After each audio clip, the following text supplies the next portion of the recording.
क्या एक साधारण सी भाषा में बातचीत करना इतनी बड़ी गलती बन सकती है कि एक 19 साल का लड़का रोज की तरह ठाणे से लोकल ट्रेन पकड़कर कॉलेज के लिए निकले थे, लेकिन हिंदी में बात करने पर यह बहस भाषा आधारित नफरत में बदल गई। उन लोगों ने उन्हें पीटना शुरू कर दिया, जिससे अर्नब अंदर तक सहम गए। उन्होंने अपने पिता से कहा कि घटना के बाद से उनका दिल जोर जोर से धड़क रहा है। सीसीटीवी फुटेज में मोबाइल फोन की जांच जारी है।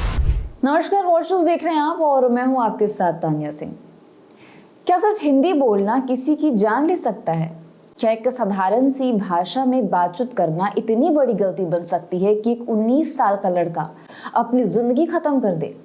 ये सवाल जितना चौंकाने वाला है उतना ही डरावना भी, क्योंकि मुंबई में अर्नब लक्ष्मण खैरे के साथ जो हुआ उसने पूरे समाज की सोच पर बड़ा प्रश्न चिन्ह लगा दिया है।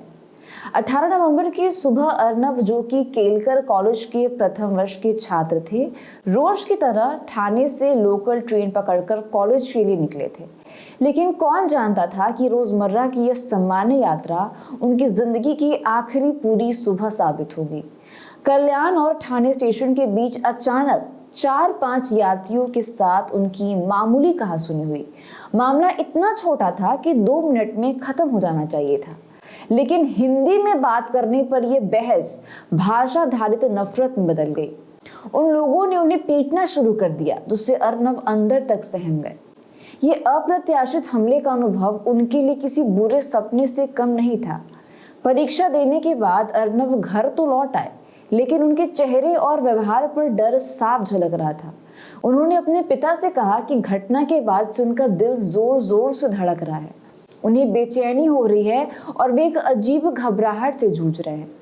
ये सब स्पष्ट संकेत थे कि अर्नब एक गहरे मानसिक सदमे यानी एक्यूट स्ट्रेस से गुजर रहे थे।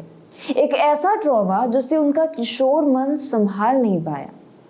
पिता ने उन्हें सांत्वना दी, ये समझाने की कोशिश की कि वे सुरक्षित हैं, लेकिन जो चोट अर्नब को लगी थी वो सिर्फ शरीर पर नहीं, मन पर भी थी, और वही उनके लिए सबसे खतरनाक साबित हुई।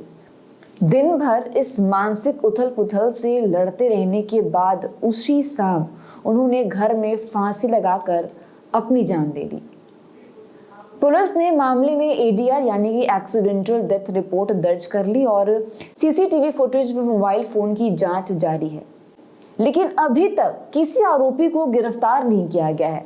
और उधर स्थानीय लोगों में गुस्सा बढ़ता जा रहा है। वे सवाल कर रहे हैं कि महाराष्ट्र जैसे विकसित राज्य में भाषा को लेकर इतनी कट्टरता आखिर क्यों बढ़ रही है। युवा की मौत ने इस तनाव को और गहरा कर दिया है। अर्नब के पिता बताते हैं कि उनके बेटे ने कभी कल्पना भी नहीं की थी कि भाषा जैसी बुनियादी चीज पर उसे इस तरह निशाना बनाया जाएगा। ट्रेन में हुआ वो हमला उनके मन पर इतनी गहरी छाप छोड़ गया कि वो खुद को संभाल ही नहीं पाए। सबसे दर्दनाक बात तो ये है कि अब अर्नब कभी किसी भाषा में कुछ नहीं बोल पाएंगे, न हिंदी न मराठी। वो हमेशा के लिए खामोश हो गए, और शायद यही खामोशी उन भाषाई कंटरपथियों को थोड़ी देर के लिए सही भी लगे, जिन्होंने एक मासूम जिंदगी को सिर्फ भाषा की वजह से खत्म कर दिया। तो ऐसी रिपोर्ट्स के लिए बने रहिए हमारे साथ, देखते रहिए वॉच न्यूज़। दीजिएगा इजाजत, धन्यवाद।